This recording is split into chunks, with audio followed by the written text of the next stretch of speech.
Bom, então eu vou compartilhar o segundo livro que eu terminei esse ano. E esse livro é o 6 Lições de Ludwig von Mises.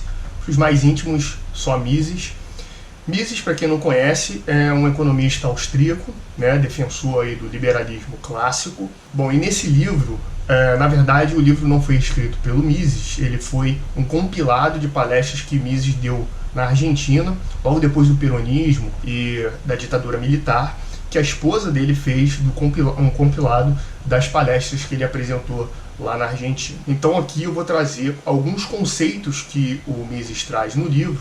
O livro é bem tranquilo de ler, palatável para quem não conhece economia, para quem não está acostumado com economia, não tem nenhuma conta. Então eu vou a esses conceitos, não vou tratar das 6 lições exatamente, apenas alguns conceitos principais que eu acho relevante para trazer aqui. Logo no início do livro, Mises se preocupa em definir o que é capitalismo e o que não é capitalismo. Bom, ao contrário do que se pensa, principalmente a partir do ponto de vista socialista, o capitalismo não é um regime em que quem manda é o dono do fator de produção, ou como chamado pelos autores socialistas, o burguês safado. Quem domina, na verdade, o sistema capitalista e o mercado livre é o consumidor. Por quê? Porque o consumidor decide de quem ele vai comprar o produto ou serviço. E dentro de um mercado livre, todos são livres para ir no mercado e competir por esses consumidores. Então, se o dono dos meios de produção, ou seja, o empresário, não consegue satisfazer as necessidades ou, de alguma maneira, trata mal esses consumidores, eles têm liberdade de procurar outras empresas que forneçam um serviço minimamente aceitável. O Mises até cita o exemplo, né? Dentro de um mercado capitalista, de economia de mercado, é comum você ouvir as frases: o cliente tem sempre razão, né? Ou volte sempre. No sistema socialista você não tem isso, porque na verdade o ofertante, o empresário, aquele que desempenha as atividades de venda, comércio, ele não tem concorrência. Na verdade, você acaba sendo obrigado a consumir nele. No socialismo, a última palavra não é a do consumidor, muito menos do trabalhador. Na verdade, a última palavra é do Estado, ou do partidão, ou do líder supremo, ou enfim, aquilo que o vale. Lembrando que a liberdade de você ir no mercado e competir pelos consumidores não é uma garantia que você vai conseguir. Muitos vão morrer na praia sim, porque nem todos são bons. A maioria das pessoas não vai conseguir oferecer um serviço competitivo. Já outras pessoas vão conseguir. Um exemplo aí, a gente vê, por exemplo, o Facebook. Quando ele começou, ele estava no mercado dominado por outras redes sociais. Era praticamente impossível de prever que ele iria dominar o mercado e acabar com todas as outras redes sociais praticamente. Um lugar comum aí, quando se critica o capitalismo, Mises chama de a história que foi contada milhares de vezes, é dizer que o capitalismo é um sistema tão severo que fez com que lá no século XIX fizesse crianças e mães trabalharem dentro de fornos em situações extremamente degradantes, crianças tão jovens quanto 8, 9 anos, pessoas trabalhando mais de 20 horas por dia. A grande questão é o seguinte: essas pessoas trabalhavam porque no campo elas não tinham o que comer. As mães trabalhavam porque não tinham o que cozinhar para os seus filhos. E as crianças trabalhavam porque estavam com fome. É verdade que a situação de trabalho naquela época não era das melhores, mas no campo era muito pior. Vide os regimes socialistas russos, chinês, as pessoas morriam de fome. E somente nesse modelo em que os produtores competiam no mercado livre para produzir e agradar seus consumidores, é que permitiram que a produtividade de alimentos fossem criados, que as pessoas pudessem viver numa condição muito melhor. Hoje, se você pegar uma pessoa de classe baixa num país em desenvolvimento como o Brasil, essa pessoa vive em condições muito melhores do que um monarca do século XVIII. A expectativa de vida naquela época era de mais ou menos uns 30 anos e expectativa de vida péssima. As pessoas morriam muito jovens quando nasciam. E toda essa tecnologia de produtividade de alimento permitiu que a população crescesse muito. Então não é exagero dizer que hoje você só existe por causa do capitalismo. Bom, o segundo conceito é a questão da intervenção. É muito comum que a gente pense na intervenção como algo bom quando o Estado intervém para garantir alguma coisa vista como positiva. Então, por exemplo, digamos que o Estado, ele decide que o leite é um artigo muito importante para a alimentação humana, mas ele decide que é importante que ele controle o preço, taxando um teto para esse preço, para que as famílias mais pobres possam comprar o leite, independente da variação da produção do leite. Então o Estado vai intervir nesse mercado, vai decidir ali por um preço teto. O que acontece, consequentemente? O produtor tem a sua margem de lucro apertada. A partir daí, ele tem duas opções. Ou ele diminui a produção para que ele consiga manter a margem, ou ele vai desviar a produção dele para algum artigo, obviamente, se for possível ele fazer isso, para outro produto que não tenha essa limitação no preço. Então, por exemplo, se o cara é produtor lá de gado de leite, de repente ele consegue desviar a produção dele para gado de corte. Tem algumas implicações técnicas nisso, mas digamos que seja possível. Automaticamente, qual vai ser a consequência de um controle de preço? Vai ter menos ofertas, porque o produtor vai ter a sua margem apertada, ele não vai conseguir pagar o custo da produção, vai desviar a produção dele ou diminuir a produção, vai ter menos leite no mercado, aumenta-se as filas e gera-se uma comoção social. Quando essa comoção começa a aumentar, o Estado se sente obrigado a fazer alguma coisa. Então ele vai no produtor de leite e vai perguntar: o que está acontecendo? Porque você está produzindo pouco. O produtor de leite naturalmente vai responder: olha, eu não consigo garantir uma produção com esse faturamento. Praticamente estou pagando para trabalhar, estou ganhando muito menos do que eu pago para produzir. Então o Estado pode questionar o seguinte: tudo bem, então qual é o seu custo? Então digamos que o produtor diga: o meu custo principal é a ração. Aí o Estado pode inteligentemente procurar o produto da ração e taxar o preço da ração. Por quê? Porque se ele taxar o preço da ração, o custo do produtor de leite diminui e ele consegue manter a mesma produção de antes. E assim ele faz.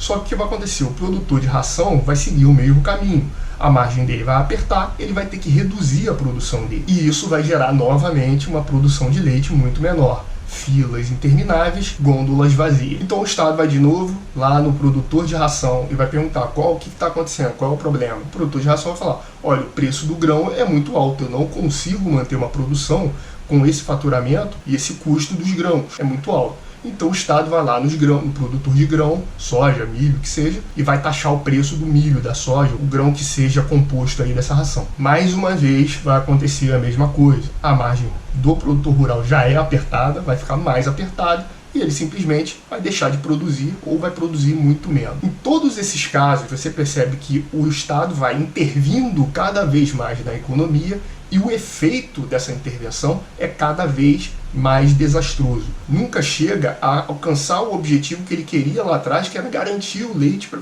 as pessoas mais pobres. Na verdade, aconteceu completamente o contrário, falta leite. O Estado começa a entrar numa espiral negativa. Ou seja, mesmo que o Estado tenha a intenção positiva de garantir alguma coisa para uma porção da sociedade mais pobre, a intervenção sempre é negativa, porque o preço, que é o que ele está intervindo, não é algo decidido pelo produtor, e sim uma consequência dinâmica da oferta e da demanda. Um outro conceito é a questão da inflação constante em consequência das intervenções do Estado.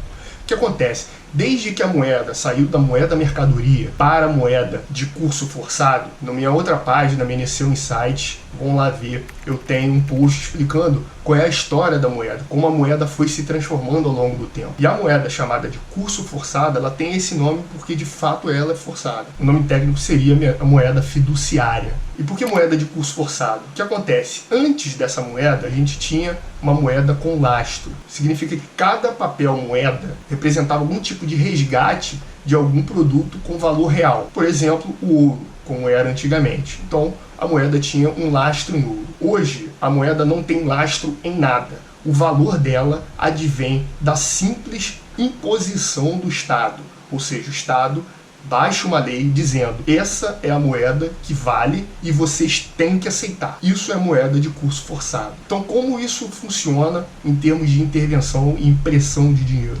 Digamos que o Estado entenda que é importante aumentar a moradia para as pessoas mais pobres. Então ele cria uma linha de crédito com uma facilidade, para as empreiteiras, para que as empreiteiras produzam moradias de baixo custo. Então ele disponibiliza uma linha de crédito diretamente do Tesouro Nacional e as empreiteiras vão conseguir pegar esse dinheiro de uma maneira mais facilitada. Como o custo de oportunidade é muito baixo, as empreiteiras começam a fazer dinheiro em cima dessa linha de crédito. Esse dinheiro não está disponível para todo o mercado em si, está só disponível para as empreiteiras. Automaticamente, os sócios dessas empreiteiras são os únicos beneficiados por essa injeção de dinheiro. É óbvio que os sócios vão ficar muito felizes e, com esse excesso de dinheiro na conta deles, eles vão para o mercado e vão comprar outras coisas, vão investir em outras coisas. Esse dinheiro vai passar para outros setores, os setores que esses empreiteiros estão investindo, comprando e gastando. Aqueles que receber esse dinheiro dos empreiteiros também vão ficar muito felizes e vão começar a gastar, investir, gastar em outros recursos, e esses que vão receber também vão ficar muito felizes, e assim sucessivamente. Perceba, o dinheiro vai penetrando no mercado, mas ele vai penetrando em um nicho muito específico. O mercado, como um todo, não recebeu esse dinheiro. Algumas parcelas do mercado estão recebendo. Só que, enquanto que esse dinheiro vai penetrando paulatinamente no mercado, o mercado como um todo está sofrendo pressão de preço, porque tem mais dinheiro, as pessoas vão comprando mais e os produtos e serviços vão sendo pressionados. O que acontece? Esse dinheiro vai entrando lentamente. Quando ele chegar lá no Zé das Couves, lá na camada pobre, o preço dos produtos e serviços foi tão pressionado que o dinheiro que essa pessoa, que o dinheiro que essa fatia mais pobre da sociedade receber já não vale mais nada. Todos os produtos e serviços, de uma forma geral, estão muito mais caros. Significa que essa pessoa, na verdade, está muito mais pobre. Ou seja, o que era uma euforia no início, uma felicidade por entrar dinheiro novo, principalmente para os setores que recebem primeiro, agora se tornou um pesadelo para as camadas mais pobres. As camadas que receberam esse dinheiro primeiro vão continuar felizes, eles são até adeptos da inflação. Mas quem está na camada mais pobre, que recebe esse dinheiro muito tardiamente, e depois que o mercado já sofreu todas as pressões inflacionárias, para ele é muito deletério.